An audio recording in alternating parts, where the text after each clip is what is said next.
जय श्री कृष्ण। नमस्कार दोस्तों, स्वागत है आप सभी का मेरे YouTube चैनल पर। दोस्तों, आज मैं आपको महालक्ष्मी व्रत कथा कहने जा रही हूँ। वीडियो को लाइक करें, वीडियो को शेयर करें और हमारे चैनल को सब्सक्राइब जरूर करें।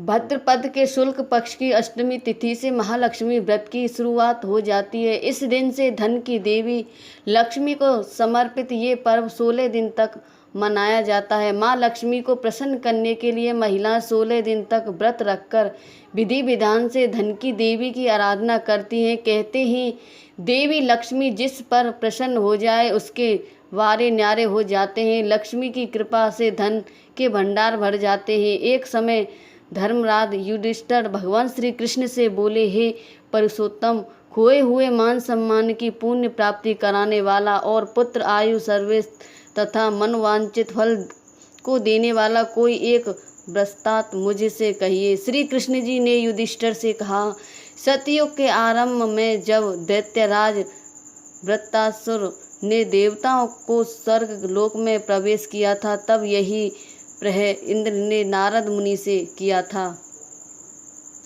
इंद्र के पूछने पर नारद जी ने तब इस प्रकार वर्णन किया। पूर्व काल में पुरंदरपुर नाम का एक अत्यंत रमणीय नगर था। उसकी भूमि रत्नों से युक्त थी और पर्व भी रत्नों से भरे हुए थे। वहाँ की स्त्रियां मृगलोचना थीं। वह नगर अर्थ, काम, मोक्ष इन चारों पुरुषार्थ से युक्त होने के कारण संसार भर में प्रसिद्ध न था।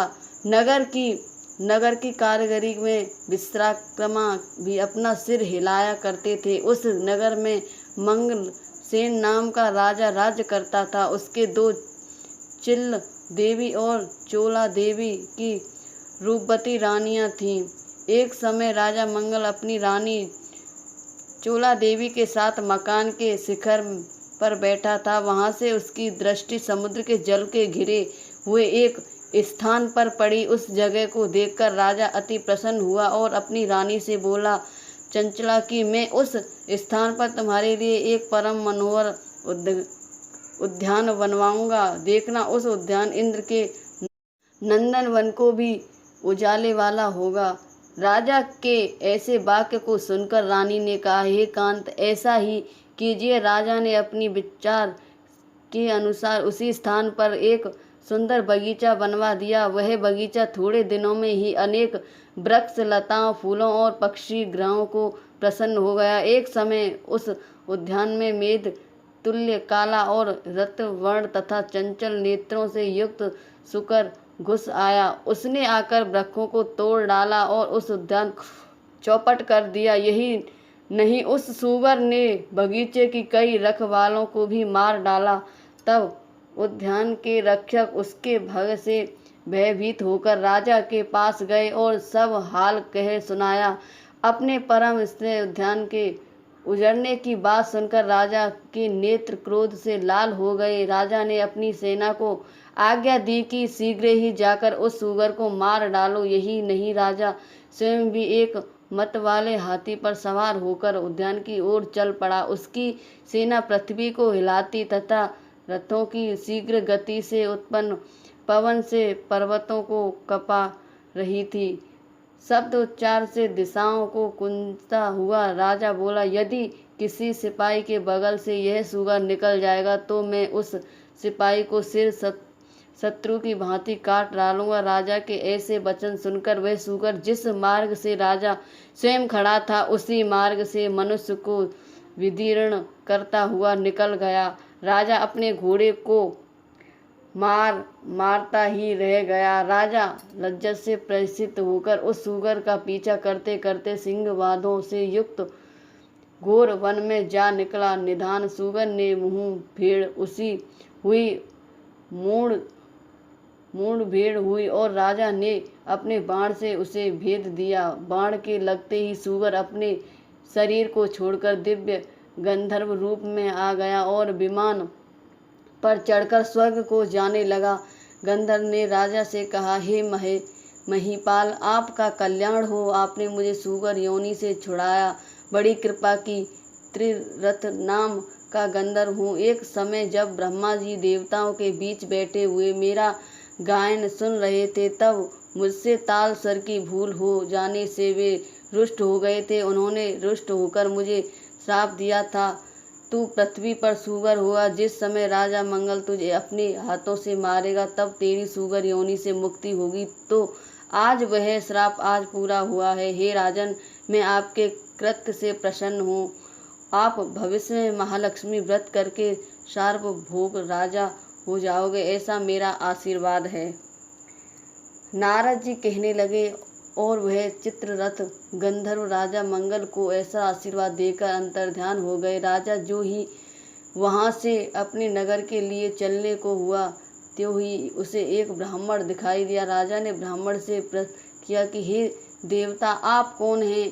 इस पर ब्राह्मण ने उत्तर दिया, राजन, मैं आपके ही राज्य का एक नागरिक हूँ। आप इस समय शांत दिखाई देते हैं, कहिए मैं आपकी क्या सेवा कर सकता हूँ? राजा ने तब ब्राह्मण से कहा कि आप उसके घोड़े को किसी निकट के जलाशय से पानी पिला लाएं। ब्राह्मण ने ऐसा ही किया। वह घोड़े की पीठ पर सवार होकर जलाशय की ओर चल दिया।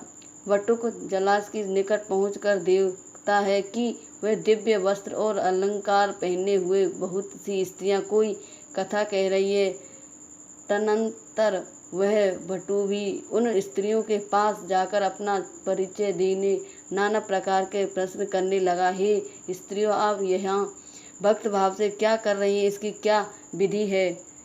इसके करने से क्या फल होता है? इस पर देवियों ने खाकर उस ब्राह्मण से कहा कि आप भी एकाग्रचित्त होकर कथा सुने। यह श्री महालक्ष्मी जी की पूजा हो रही है और हम जो कथा कह रहे हैं वह उन्हीं के व्रत की कथा है। इस व्रत के करने से हर प्रकार की संपत्ति प्राप्त हो जाती है और अपना खोया हुआ यश भी प्राप्त होता है, इसमें कोई संदेह न करें। इस प्रकार वटुक को उन देवियों से वृत्तांत कह सुनाकर वटुक ने घोड़े को जल पिलाया और राजा के लिए कमल के पत्तों में जल लेकर वहां से लौटा। ब्राह्मण ने लौटकर सारा किस्सा राजा को सुनाया और वही व्रत की कथा राजा से कह सुनाई। महालक्ष्मी का पूजन तथा व्रत करके राजा अपने समस्त ऐश्वर्य का भागी बनकर वन से उस मुकुट ब्राह्मण के साथ ही अपनी राजधानी को लौट आया।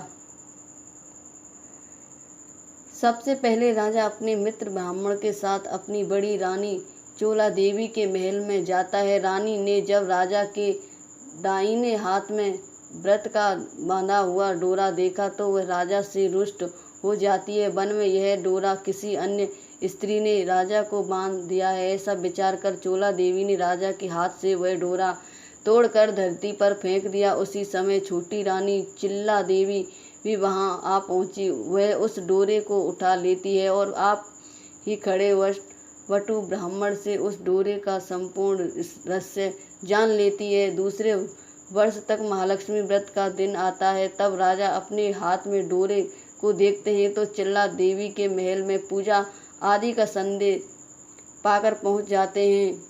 वह इस प्रकार चोला रानी से नष्ट हो जाते हैं और चिल्ला रानी से प्रसन्न हो जाते हैं। पूजन के दिन ही लक्ष्मी जी चोला रानी के महल में एक वृद्धा का रूप धारण कर जा पहुंचती है। वहां चोला रानी लक्ष्मी जी का अनादर करती है। तब अप्रसन्न होकर लक्ष्मी जी चोला रानी को श्राप देती हैं कि जब तेरा मुख सुगर जैसा हो जाएगा, जब तू अंगिरा ऋषि के आश्रम में जाएगी, तब वहां से कृत से तू अपना स्वरूप प्राप्त करेगी।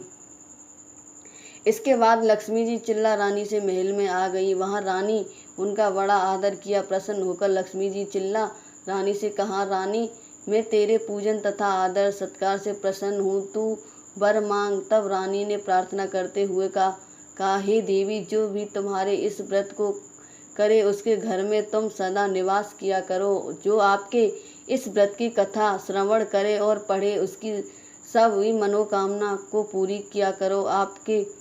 मैं आपसे बस यही वरदान चाहती हूँ। लक्ष्मी देवी चिल्ला रानी को वरदान देकर अंतर्ध्यान हो गई। उसी दिन चोला रानी और चिल्ला रानी द्वारपालों द्वारा अपने सुगर जैसे मुख हो जाने के कारण अपमानित होती है। तब चोला रानी अपना मुंह दर्पण में देखती है और अपने किए पर पछताती है। लक्ष्मी जी के श्राप के अनुसार चोला रानी अंगिरा ऋषि के आश्रम में जाती है। वह ऋषि के कहने के अनुसार महालक्ष्मी व्रत करती है और अपना खोया हुआ स्वरूप प्राप्त करती है।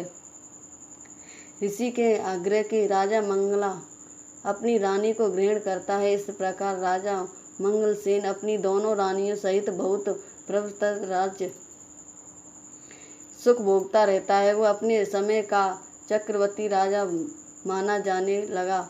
उसका बटु ब्राह्मणी उसके विशाल राज्य का मंत्री बना। राजा मंगलसेन अपनी रानियों के निरंतर उसके करते रहने के कारण अंत में स्वर्ग को गया और आकाश में उसे श्रवण नक्षत्र का रूप प्राप्त हुआ। अंत में ऋषि नारद ने इंद्र से कहा, हे देवराज, जो भी इस व्रत को करेगा वह अवश्य इस लोक को समस्त सुख भोगकर मोक्ष को प्राप्त होगा। अतः तुम पुरुषोत्तम दैत्य का नाश करने हेतु इसी व्रत को करो। श्री कृष्ण जी ने भी धर्मराज युधिष्ठिर से यह व्रत करने की सलाह दी। पूजा विधि: 16 तार का डोरा लेकर उसमें 16 गांठ लगा लें। हल्दी की गांठ घिसकर डोरे को रंग लें। डोरे को हाथ की कलाई में बांधें। यह व्रत अग्नि कृष्ण अष्टमी तक चलता है। व्रत पूरा हो जाने पर वस्त्र के एक मंडप बनावें। उसमें लक्ष्मी जी की प्रतिमा रखें। प्रतिमा को पंचामृत से स्नान करावे। 16 प्रकार पूजा करावे। रात्रि में तारागणों को पृथ्वी के प्रति अर्घ देवे और लक्ष्मी की प्रार्थना करे। व्रत रखने वाली स्त्रियां ब्राह्मणों को भोजन करावे, उनसे हवन करावे और खीर की आहुति दे। चंदन, ताल पत्र, पुष्पमाला, अक्षत, दरवा, लाल सूत, सुपारी, नारियल तथा नाना प्रकार के पदार्थ नए सूप के 16 की संख्या में रखें। फिर नए दूसरे सूप को ढककर यह प्रार्थना करते हुए लक्ष्मी जी को समर्पित करें, क्षीर सागर में प्रकट हुई लक्ष्मी चंद्रमा की बहन त्रिविष्णु बल्लभा महालक्ष्मी इस व्रत से संतुष्ट हो। इसके बाद 4 ब्राह्मण को 16 ब्राह्मणियों को भोजन कराकर दक्षिणा देकर विदा करे। फिर घर में बैठकर स्वयं भोजन करे। इस प्रकार जो व्रत करते हैं वे इस लोक में सुख भोगकर बहुत काल तक लक्ष्मी लोक को प्राप्त सुख भोगते हैं। बोलो लक्ष्मी मैया की जय।